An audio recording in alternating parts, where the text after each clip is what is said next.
Welcome everybody. My name is Jeff Fowler with the Apartment Owners Association, and it is just great to have you with us today. And we're going to be sharing, or not we, but we have an expert in the property management field that will be sharing her secrets about how to increase your cash flow, where you can save money. And when you hear from someone who has over 1,000 units under management, then that's someone that you do want to listen to. So I'm excited to hear what she has to say today.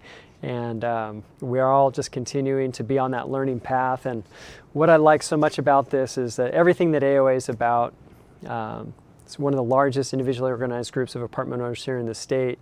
But what we're about is we're about finding ways to save you money and also finding ways to help you increase your cash flow. So this is right up our alley and exactly the type of material that we want to be able to share with you. And so really excited about that. And you know, you may have missed some good live streams that we had. And so we had Dennis Block that spoke not too long ago. We were in San Diego on Tuesday live, and that was a great live stream about the tenancy and things you can do, things you can't do, and which was awesome. And so with everything, best thing that you can do to stay in the know is to subscribe to our email list, and that's at aoausa.com. You don't have to be a member to get onto that list. And we had our Take Action Tuesday at the end of last month, and then the next day was a Wednesday. There was a rally downtown that Councilmember Lee put together, and we had maybe 40-50 people show up on the landlord side, which was pretty pathetic, honestly. And the tenant rights groups had maybe 200 plus, and so we got trolled on that one. And anyway, we really need everybody to respond, everybody to call their council members or email or do the things that are necessary to fight for our property rights. And so those of you that are in Alameda County, Oakland, different areas, LA City, LA County, different areas where there's rent freezes or eviction moratoriums, we really need your help. We all need to work together to save affordable housing, really, because they're putting so many people out of business and or causing people to have to refinance. And there's just so many stories that we hear every day. And you may not be impacted, but to send an email and to call, I think that those things it's just super important. And you'd be surprised how few people do it. If you're one of those that does do it, thank you so much, because there just aren't enough people responding and taking a little political action. So we do that once a month is what we're trying to get everybody in the habit of, have a rhythm of just carving out a little time on a Tuesday at the end of the month, every month, and just trying to do something to either fight for or preserve the property rights that we have, the property rights that make housing affordable and that deliver the quality that we have. So we have a doubleheader next week. It's all cash 1031 exchange deals through the DST. And so that's something that the benefits of that. Increase your Reynolds value by splitting units. We had a part one that was really just a great time, and we're going to be doing another one, and there'll be some case studies, pictures. We're going to put meat on the framework that was laid out last time, so you want to look at that.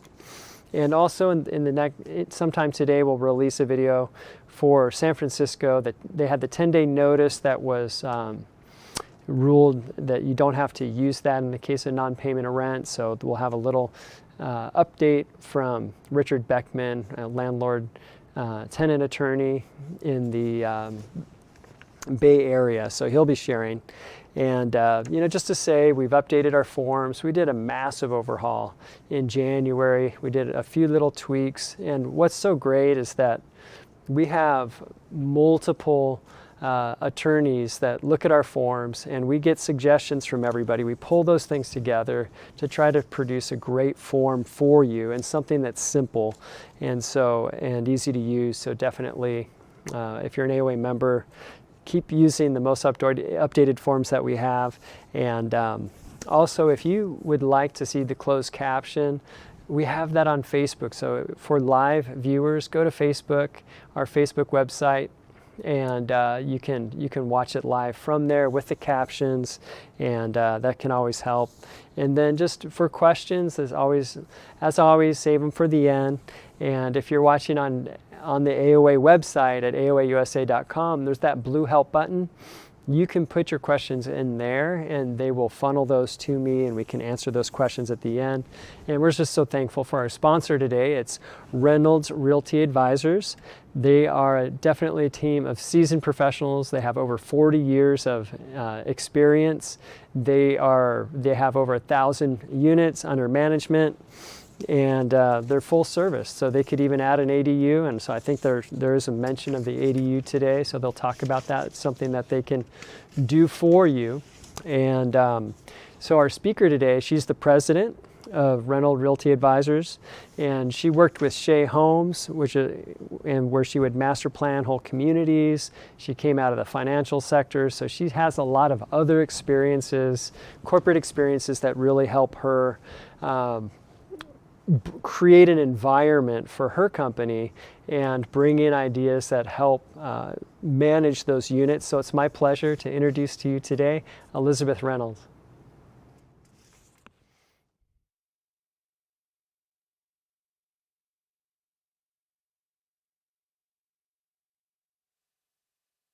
Hi, everybody. Thank you so much for having me here today. Thank you, Jeff. Thank you, everybody at AOA.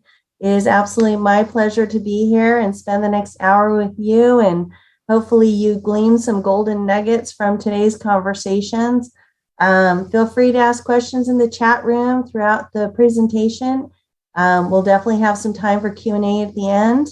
And I definitely look forward to hearing from all of you, either via email or phone call, so we can spend some time together one-on-one and discuss your specific portfolio needs and how Reynolds Realty Advisors can help you take your portfolio to the next level. So let me, I think I need to share my screen here for everybody, right? So let me bring that up. And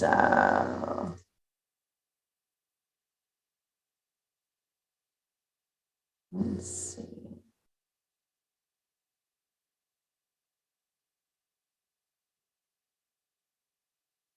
Is that in a good place for everybody to see this? Does that look good, Jeff? It looks like we can see it, but we can see the slides on the side. So I think there's like a play button or something so that it just shows one slide.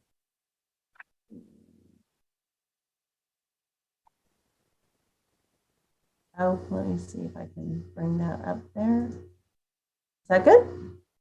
Yeah, that did it. Thank you. I think we're in business. So today we're going to cover, I think introductions were already done. Thank you. We'll talk about business by design, structuring your portfolio for business, for success, knowing the numbers, revenue generating tips, cost savings musts, and value adds, taking the portfolio to the next level. We'll discuss exit strategies, and as I mentioned earlier, we'll have some time for Q&A.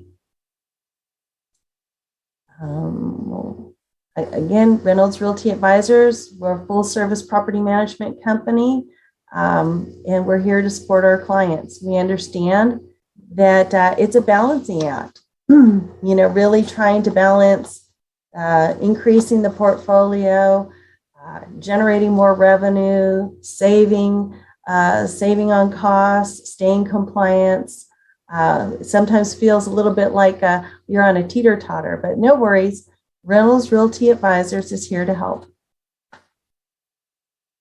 So understanding the market is important, especially if you have a variety of diverse portfolio. How are the ever-changing things that are going on in the market going to affect your various different assets? Obviously, the market's been recovering from COVID. We're kind of on the back end of that, but we still have some implications from what we realized earlier. We're projecting an increase in possible some short sales and REOs, and it may be a good time to be looking at getting liquid or refinancing, so you might be able to position yourself to acquire some additional assets at a good price for various different reasons. The all-time low interest rates we're enjoying. Obviously, we've seen the spiking in the interest rates due to the inflation. But still, overall, from the decades past, we're still realizing relatively low interest rates, which is good. By 2030, we're projecting that we'll have an influx of international investors that will really be dominating the purchasing power of real estate in the United States by 66%, mostly around the Asia Pacific rim. And it's largely due to their buying power is so strong. Their populations are so large, and we have such a wonderful real estate assets and such a proven system and a trustworthy model that we find a lot of international investors are coming to the United States to invest. Many other reasons, but that's kind of the highlights of it. We also believe or see that in 2030, we'll have the largest population of individuals in their 80s that will be looking to downsize. And so that'll have a number of, bring a lot of additional inventory to the market for repositioning, as the next wave of buyers will be the millennials entering into the market. And so it'll be a great opportunity for those that are interested in flipping to reposition those assets and make those attractive to the new individuals who are going to be investing. So portfolio diversity, what products are best for you? There's a right product for everybody, and many of our clients are diversified, which is a great strategy. We manage all of these different assets from mixed use to luxury to multifamily, retail, office. We also manage industrial. We really like the multifamily assets in that they hedge the market. In a strong market, a lot of folks are coming in to rent. And in a downturn, a lot of folks might be downsizing and renting. Much like in commercial, the industrial mixed use asset is a wonderful product as it hedges the market with a strong market and or downturn for the same reason, in that it's affordable. It gives small office space. It gives large warehouse space. So those that might have been in office and want to downsize, they might be coming into the industrial space for a lower, more affordable office location. And so it's a really great product. Those are might be the options you want to look at. As we talk about how do we make the portfolio increase the cash flow, make it successful, make it sustainable over time, one of the key elements is making sure that you've structured your real estate portfolio for success and set it up like a business.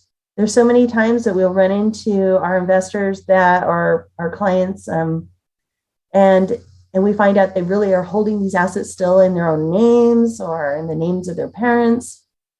It's really such a liability, and it's not how much you make, but it's how much you're able to keep.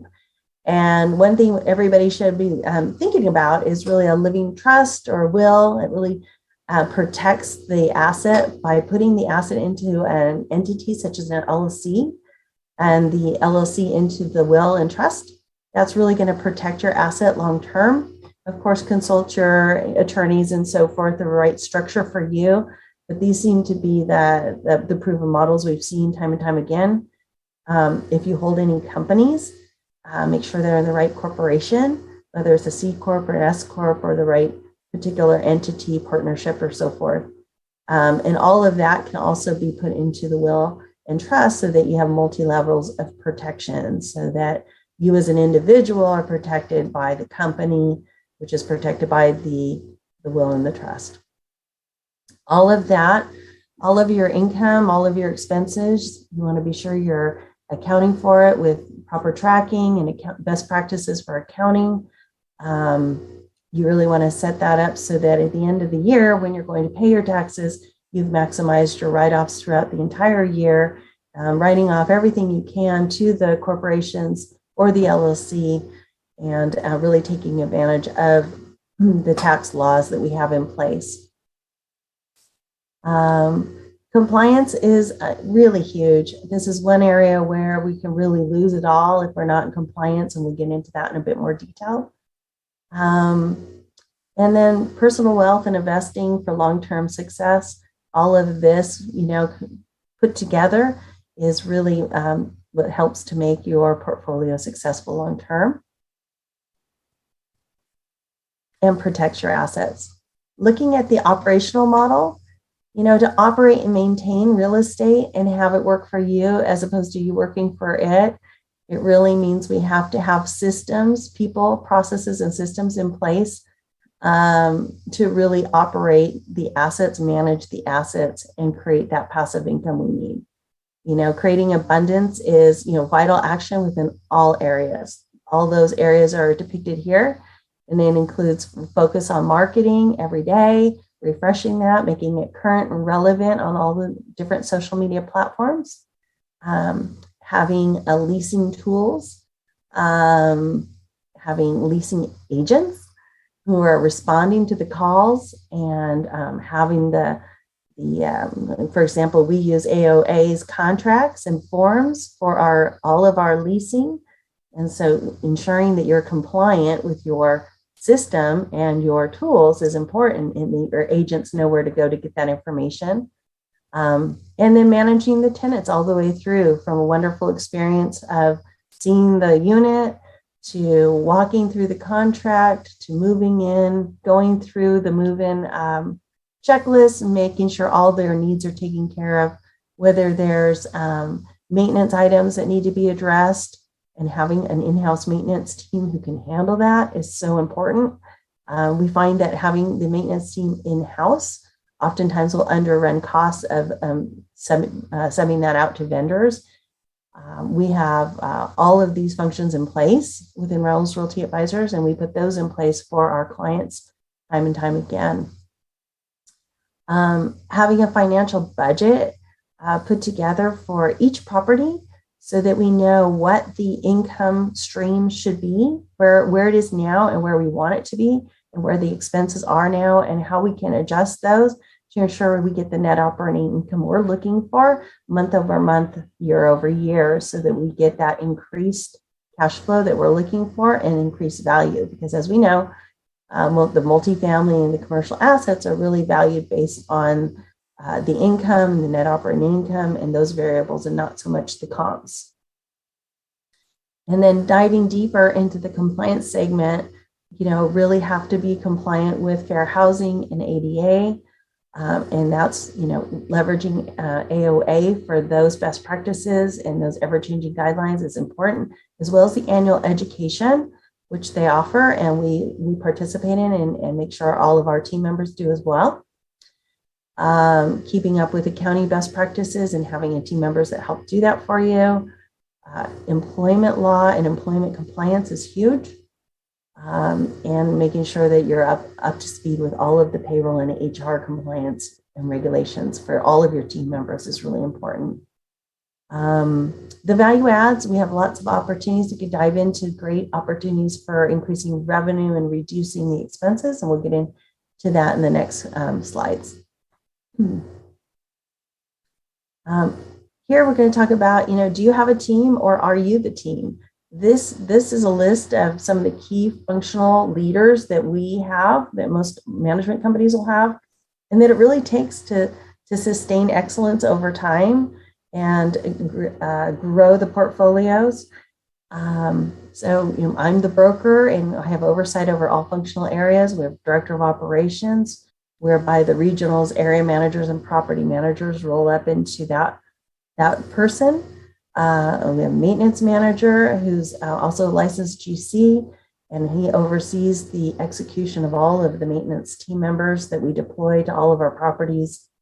Contracts manager, is responsible for procurement contracts and making sure that all of those are in the best interest of our clients at all times. HR, of course, is payroll and HR policies and COVID guidelines and rolling all of that out, which is wonderful. RT support, banker, lenders, tax people, attorneys, insurance brokers, and association team members. So it's a lot. And if you're trying to do it yourself, it's a lot. So there's many hats to wear to manage these portfolios, especially as you're growing them over time. And the larger the portfolios, the more team members and the more time it takes. So definitely understand that. And we have that in place for all of our clients. So here's some revenue generators that we'll get into in terms of how you can increase the portfolio. As you bring in the asset into, say, your portfolio, you really want to define the theme for the property and make sure it has the right curb appeal, and revitalize the complex common areas to make sure they're fresh and relevant and current, and make sure you're positioning that asset for the clientele in the area that are going to be coming and renting from you. Prioritizing those units that are offline and optimizing those vacant units so they're rent ready and they show well. Maybe they're staged and they look and smell and are fresh and light and bright, and are rented quickly. And that gives you the opportunity to then create that wait list, start with your rollout of your rent increases, of course, in compliance with the guidelines. And then you can add those value adds that add additional revenue. So that's a high level strategy on how we're approaching like a new asset and how you can think of it as well to really kind of segment everything that has to be done. The RUBS program is a wonderful, if you haven't already rolled it out, it's a great way to reduce your cost basis on your utilities. And it can be everything from your water bill, your electric bill, it could be the gardener, all of those bills that come in. There are wonderful third-party firms that take care of that for our clients and for us. And all the utility bills come in, we send it to the third-party agency. They invoice all the tenant, their proportional portion of that, the overall bill, and then those tenants in turn pay the agency for their portion, and the agency takes their fee and then sends one check into us, which we book for the landlord. So wonderful way to generate revenue and save costs. Of course, we hold back 10 to 20% of those bills, which is necessary as those utilities are needed to manage and support the common areas. Another phenomenal opportunity is the ADUs, and I know you've probably heard some of about this in the past, but I just want to touch on it at a high level. The laws were passed in January of 2017, allowing ADUs on residential lots, and most of those were garage conversions or the granny units. In January 2020, we were given the opportunity to also add ADUs for multifamily complexes. And under this new amendment, you're able to add 2 ADUs to any multifamily property and 25% more units, which is phenomenal, not requiring us to add any additional parking as long as we're by the local public transportation. We have done ADUs. We have supported our clients with some ADU work. Here's a sample of some of our remodels and renovations. And a breakdown on those numbers, as you can see, with a duplex becomes a 5-unit property. A fourplex would become a 7-unit. A 20-unit apartment complex would become 27 units. 100 becomes 127 units. So you can see exponentially you have the opportunity to make so much more income by adding the ADUs. Of course, there's stipulations and guidelines at a city level, and you have to understand those and work with organizations who are familiar with rolling them out. Does it make sense? When does it make sense? And here's a snapshot, sort of the rule of 1%. If your build out cost is, for example, $300,000, and your rental rate revenue would be $3,000 a month. That's the sort of the law of 1%. Then then it makes sense. If your revenue is going to be about 1% of your cost, that seems to be the right break-even number on your ROI. Your gross return on investment then becomes 12%, and your additional value to the property overall is $450,000. And that's for every single ADU. So not bad, not bad at all. As we look at additional revenue generators, looking at your common areas, updating the architecture for an open concept, the rec rooms, the clubhouses, the cafes, and Wi-Fi, adding Wi-Fi, so that you can rent them out and really generate some revenue out of those open spaces that might not otherwise do so for you. Adding services, delivery services, laundry services, renegotiate those contracts if you can, bring in new equipment. There's streamlined ways to pay these days, and maximizing the fee for the laundry service, adding vending. Vending could be drinks, it could be food, it could even be the soap for the laundry services. All those little things will add up, especially for the larger complexes. You can host, rent out the common areas for hosting vocational, educational training or after school programs. Additional rentals would be renting appliances, which is a great stream of income, and then additional parking spaces as well. Some ideas to generate some hype about your communities and get everybody talking about it and everybody excited about living there would be to maybe, stand up your Facebook page, your website, and make sure you have some great pictures, all the wonderful social gatherings, the tot lot, the dog park, the picnic barbecue areas, all the wonderful things that make living at your community special, and maybe even hosting some common areas for your tenants to thank them for choosing your home or your property as their new home. Some other little things that make a big difference. Just, adding a little color, adding a water softener that always makes everybody happy and talking about your properties. Be sure you're marketing out on the social platforms. There's some paid, there's non-paid or free.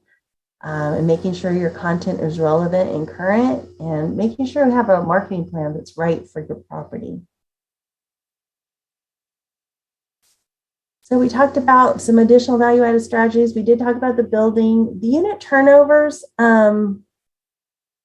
It is so important that when you do your unit turnovers and you're repositioning them to get back online, is that you're looking at the level of the turnover. Is it going to be a light turnover, a half turnover, a full turnover? And what does that mean?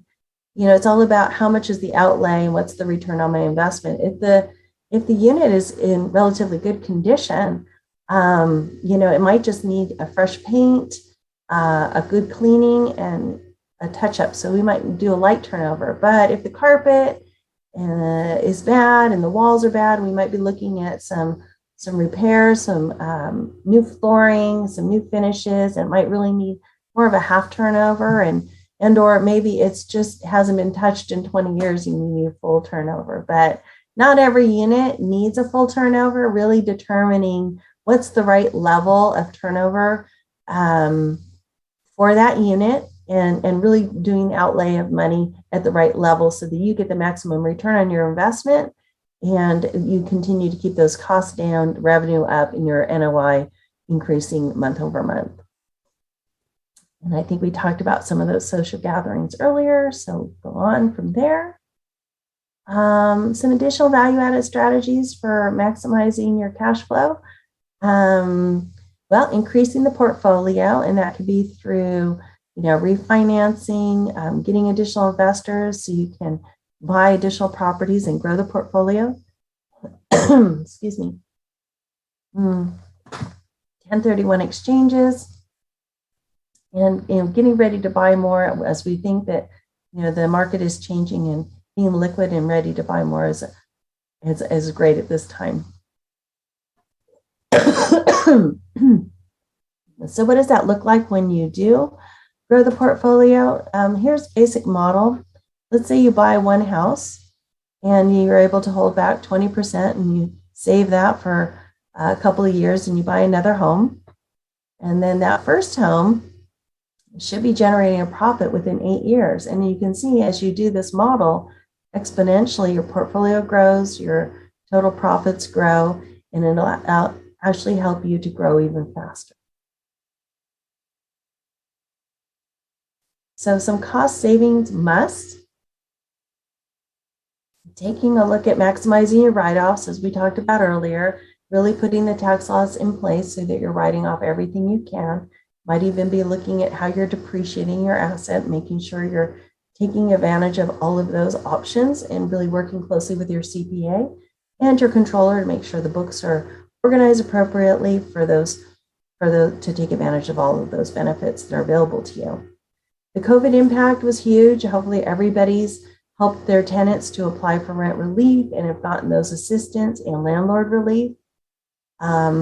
Certainly we've had some losses during that time. So now there's no time like today to be looking at your tax appeals if you haven't already done so, and trying to reduce your tax basis. That's just one of the biggest costs that we have is taxes. So if you've had any interruption in your collections or your income, now more than ever, you want to take a look at doing some tax appeals to reduce that tax basis for the going years.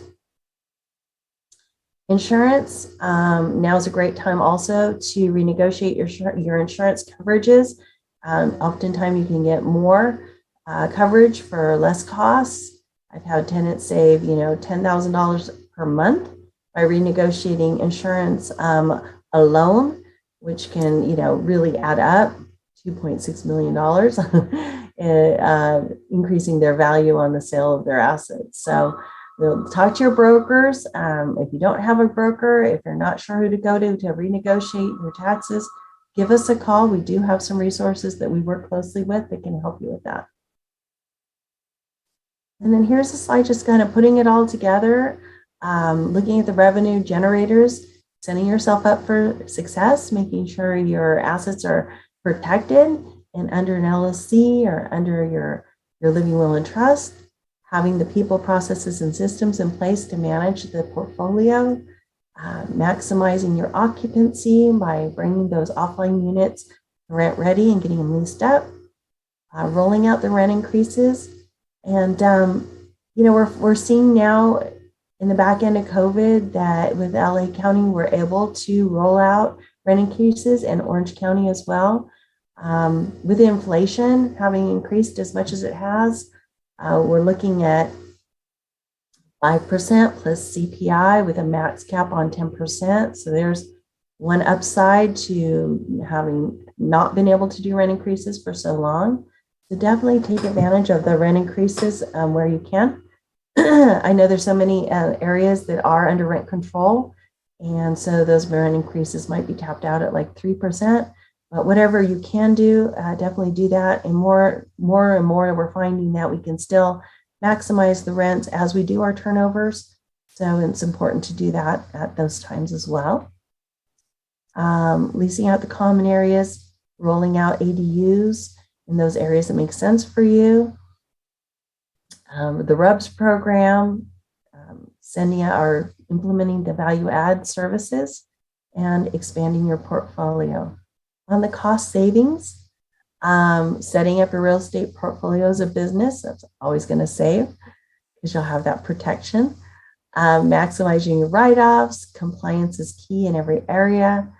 Renegotiating all the utilities, the insurance, and the taxes. Sourcing warehouse direct product, really if you have a large play or a large portfolio, you can get those client discounts. We certainly have that. We pass those on to our customers for our large warehouse distributors where we buy product direct, or even the Home Depots and Lowe's, which really helps on the raw materials. And we take a look at the products we're rolling out and what's going to give our clients the longest life on what we implement into their units, and really looking at like the best flooring and the hardware to make sure that we're not changing that out every time we have a new tenant. That's going to save a lot of money in the long run. Managing the properties to the budget to make sure that we're not overspending and the property is able to maintain itself through its own cash flow, and we're still increasing the NOI month over month. Competitively bidding products and services, looking at landscape options such as desertscape, as it's more important that we're all very water conscious, and that's going to save you money, but it's also going to be environmentally correct. And then exit strategies, it's not only, it's depending on where you're at in, in the life of managing your real estate portfolio and what do you want to do with it. You could look at flips and taking the asset, optimizing it and selling it. And then some people live in them and they stay in those for a couple of years and do it again. Others just have it as a large volume of flipping the assets. Forced appreciation by repositioning the asset, maximizing the income, and then refinancing in order to buy and acquire more. Selling with owner-backed financing, not only will you have the stream of income from the sale, but also from the interest. And then, of course, the outright 1031 exchange. I know AOA helps a lot of the clients with the brokerage services, so they're a great resource for a number of those items. And there's also conversions, and we've worked with some of our clients on repositioning their assets. In the past, there's been a lot of apartment to condo conversions, trailer parks to mobile home parks, rezoning or reclassifying the asset from maybe a hotel to apartment. I've seen a lot of that lately with the ever growing need of low income. So really thinking about how am I going to solve the big problem, and that moonshot goal. And that's usually where you're going to get the biggest return on your investment, by really solving for those large challenges that we have in the market, and that'll pay off big. Hold and build tremendous wealth. Of course, that's always a proven strategy time and time again, with your annual increases of rent, gaining the operational efficiencies with those items we discussed earlier, refinancing for long-term low rates, and experiencing the power of multi-tenant assets, depreciating your assets over the years, and creating wealth for your family and for the generations to come. So really, it's growing it, it's maintaining it, and then thinking about your exit strategy. You can think about what your exit strategy is, wherever you're at in stage of your real estate portfolio acquisition through to exit strategy. Reynolds Realty Advisors is here for you. We can provide advisory services and management services and partner with AOA and the things that they do best as well. So we're excited to hear from you. If you're ready to take the portfolio to the next level, we're here to do that with you. Premier Property Management is really excellence in execution that's sustained over long periods of time. And that's what we've proven, and that's what we're here to do for you. And if you're interested in us and having some of the conversations on how we can help you take it to the next level, we're excited to have that conversation with you. Here's how you can get a hold of us. And with that, I will turn it back over for Q&A. Awesome. Thank you so much for sharing that. That was great. Okay, there we go. And there we go. All right. So thank you for unsharing your screen without me having to say it. But yeah, lots of great ideas there. And so now's the perfect time for you guys. So just put your questions in and we can get those answered. One question I have for you, just thank you, by the way, for mentioning AOA Brokerage. We deal with just the LA area, but I would like you to tell us, what area do you cover, just so that people know if they're in your area or not? Yeah, we primarily focus our property management services in SoCal, and I frame that up of LA County, Inland Empire. We're in the San Gabriel Valley, Orange County, North San Diego. Great. Okay. That's great. That'll help everybody. That's going to be a question, I'm sure. So we just preempted the question there. And another question I have is there a color that you're going with on your, when the tenant moves out and you're repainting? Are you just sticking with the color that was already there, or did you just buy bulk one color and you're just going one color on everything? Yeah, that's fun. The color schemes change up as the times change, right? Yeah.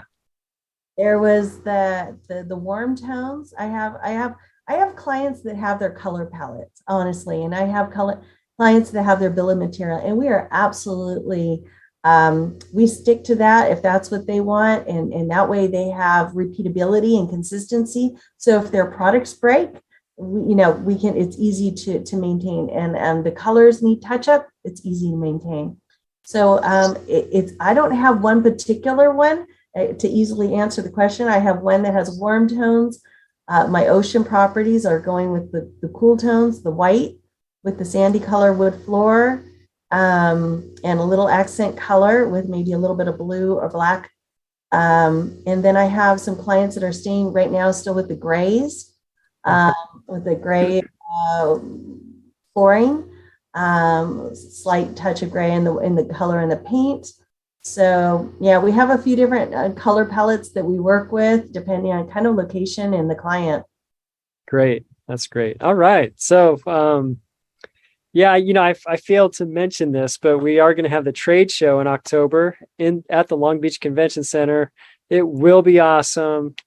And some of the things that you touched on will also be addressed there, like the trust and, how you structure some of these things. And we'll have tax specialist Carla Dennis, who will be coming. She'll be sharing. There's Mr. Landlord will be coming, and Jeffrey Taylor is amazing. So there'll be a lot of tremendous speakers, KTS, Dennis Block, Michael Brennan, and just so many others. So we're really excited about that. And so that'll be cool. But here we go. We have questions here, so we'll go for it. Real Estate Prof on YouTube. For AB 1482 exempt properties, is there a cap on annual rent increases in Orange County? This is really a trick question. But and there's a couple different thoughts, but I want to get your thought because I think what you have to share will be really good. So what's your thought on that one? Rent in a cap on annual rent increases.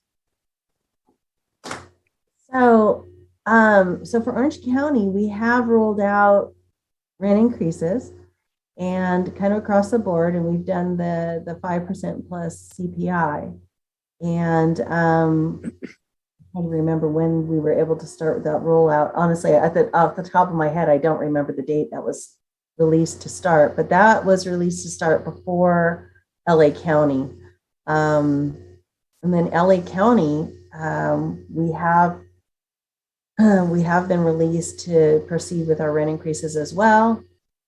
And as I mentioned, the cap is 10%, but it is the 5 plus CPI. I think we're past the rent increase freeze, unless I'll defer back to you, Jeff, unless I'm missing something, but I think we're good to go. Right. Yeah. Yeah. I think I think everyone would agree with it. There is some controversy. Some people are saying, well, after it's vacated, because we're under an emergency order, you can only raise it 10%.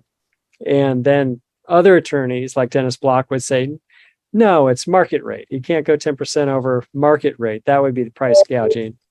So, after it's vacant, okay, I was thinking more just the oh general. yeah, they asked the question. You answered their question totally.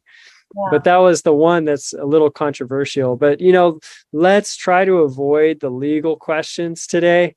When you're asking questions, let's try to keep it to the scope of what what Elizabeth shared, because she's not an attorney. She knows an awful lot and everything, but it may be better to either refer back to the Dennis Block video that we had a couple weeks ago, or just catch the next one that we have. And so, yeah.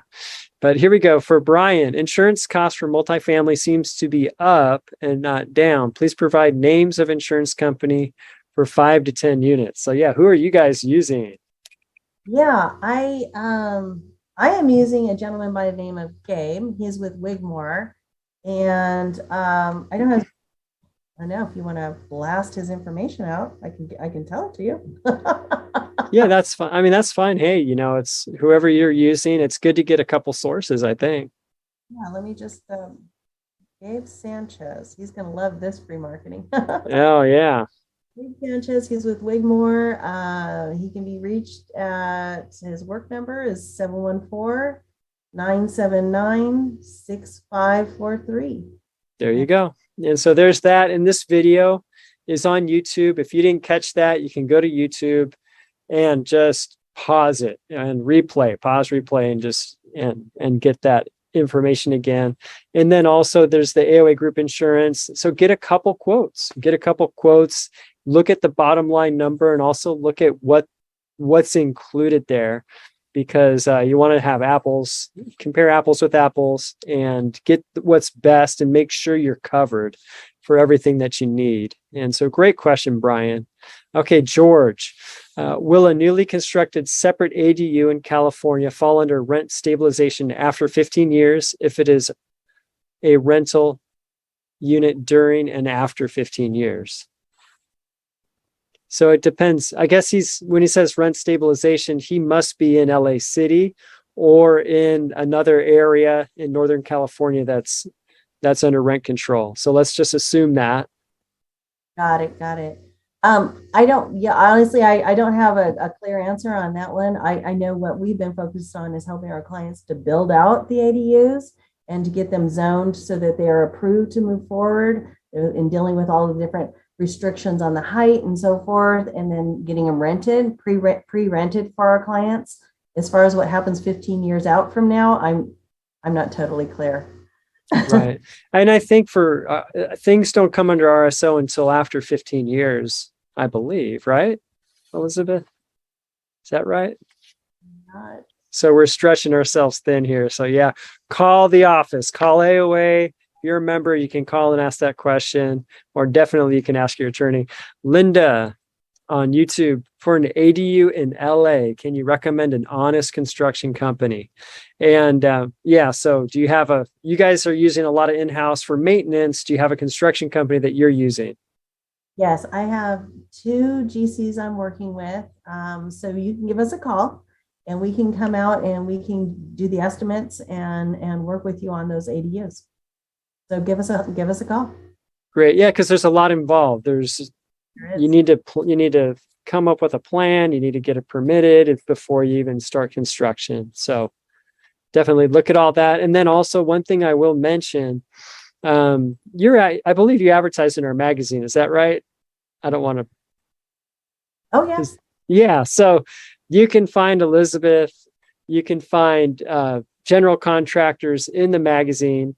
And at the front of the magazine, there's a list of lots of different topics. So you can look there. Also online, you can do it and you can just drill in your area and then the specific thing that you're looking for. But the one little thing that is good about AOA vendors is that there's a level of accountability or a layer of accountability. So if someone really does you wrong, call us, let us know, and then we can try to mediate with that vendor. And so that's something where the vendors do know that. And so hopefully they're giving you a fair shake. And so you could take a look there. And then also Elizabeth, I mean, gosh, you guys right here, give her a call first. So Linda, thank you for that question. And it's so hard to find honest people anywhere today. And just trying to teach my kids, if you can just be faithful in the little things, be honest, work hard, man, you'll be a precious commodity. Yeah. Become so litigious in everything we do in every area. It's hard to avoid it. Yeah. So yeah, doing the right thing and staying true and protecting yourselves, because there's a lot of people out there that are taking some shortcuts and, others to pay the price. I totally agree. Right. And here's Vasken. Are tenants okay with REV's program, or landlord turns some potential tenants away because of the fact that they are going to have to pay utilities?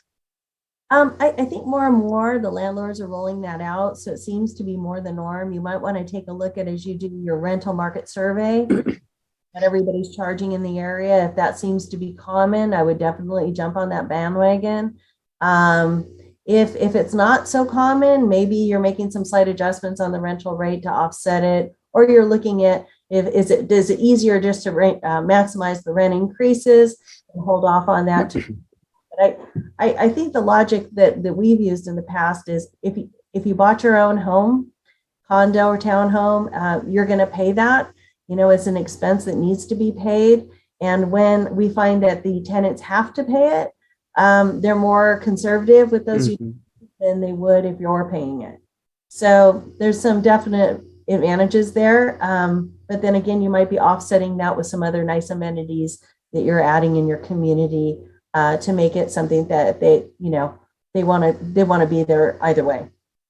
Right. And with this, I think this is huge. And it's an area that's where the cost is going to increase. And so when you have 1,000 units, it's very easy to implement a RUB system.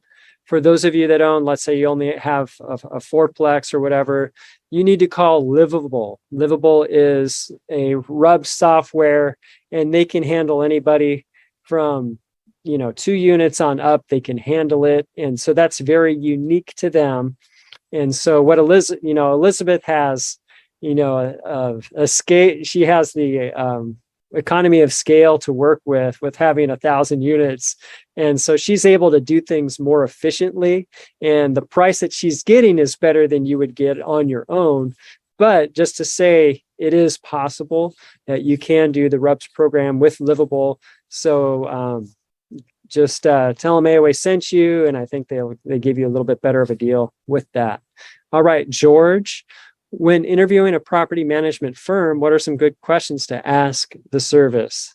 Oh, great question for a property manager for you, the president of a property management company to answer. So I'm ready to hear this. I would want to know how long they've been in business, the area that they support.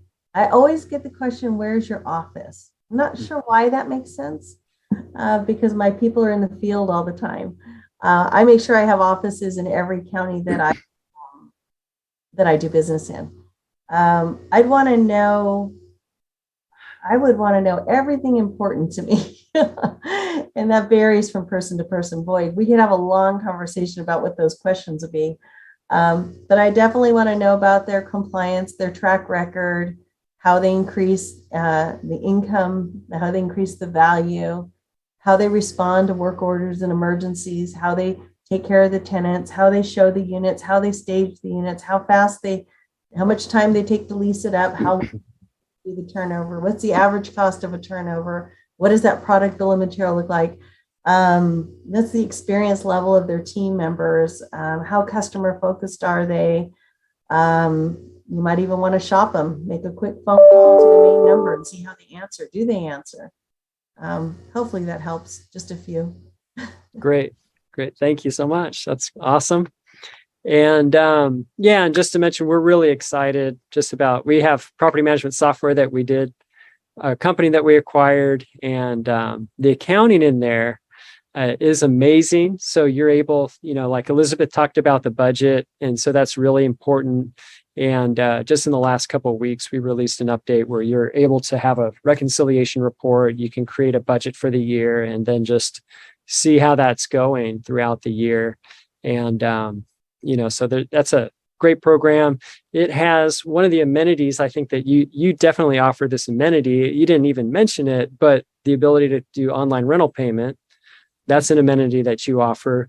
You probably also help people build their credit. I'm not sure, but are you with your software that you're using, you're probably give people the option to report their rental payment income to the credit bureaus. Is that something that?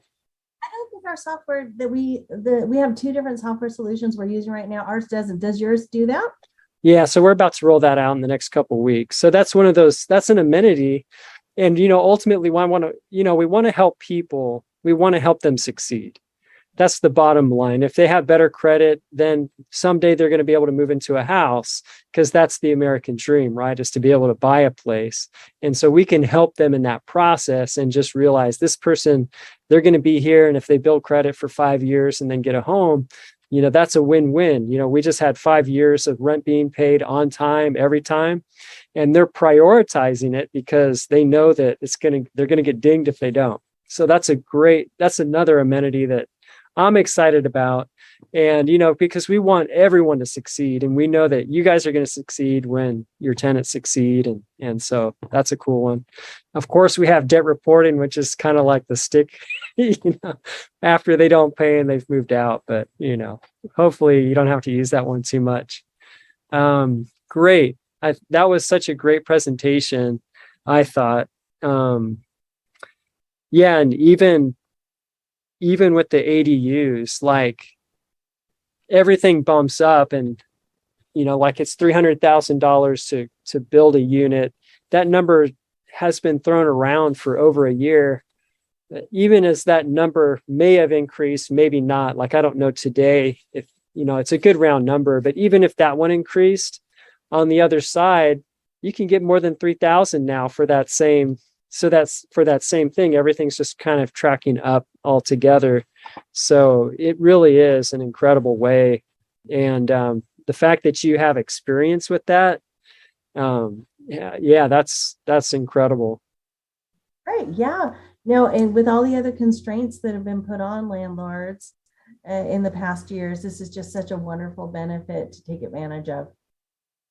Right. Is losing parking a concern when building an ADU? This is from Vazgan on YouTube. It could be. I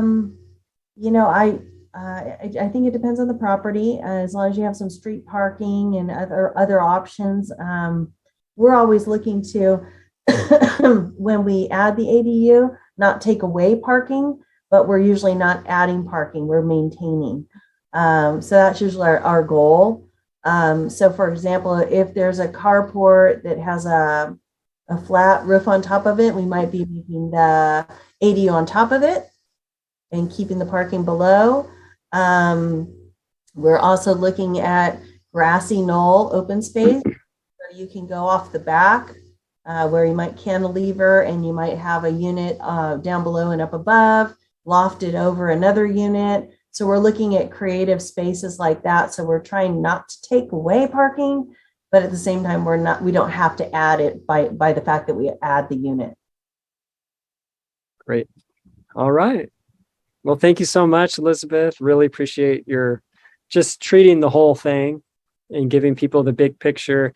I think a lot of people they have a lot of it in place, but then there's a lot of new people. There's a lot of new people joining AOA, and they're just getting into it. And so I think there's a lot there for everybody, from people that have been around for a long time to people that are just getting in. So thank you for kind of painting the big picture and giving so many different ideas. It was awesome.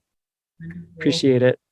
Thank you, AOA, for having me. It was wonderful. Good to see you. And we'll see you in Long Beach, if not sooner. Right. And then doubleheader next week. So we'll see you guys next week. And, that one's pretty cool because one of the guys that's talking, he was one of the original people that created the systematic code enforcement program for LA City. And he got fired because he was just too much to handle for them. And so now he's joined the other side. But he's helping people when there's a crazy code enforcement thing that they're cited for and it's just not even right. He can help with that, but also he can look at like a 10-unit building and tell you, you know what, you could split this one into 3 units. And so that kind of guy is someone you want to hear from. So hear from him next week. And anyway, thanks everyone again for joining, and we'll see you next time.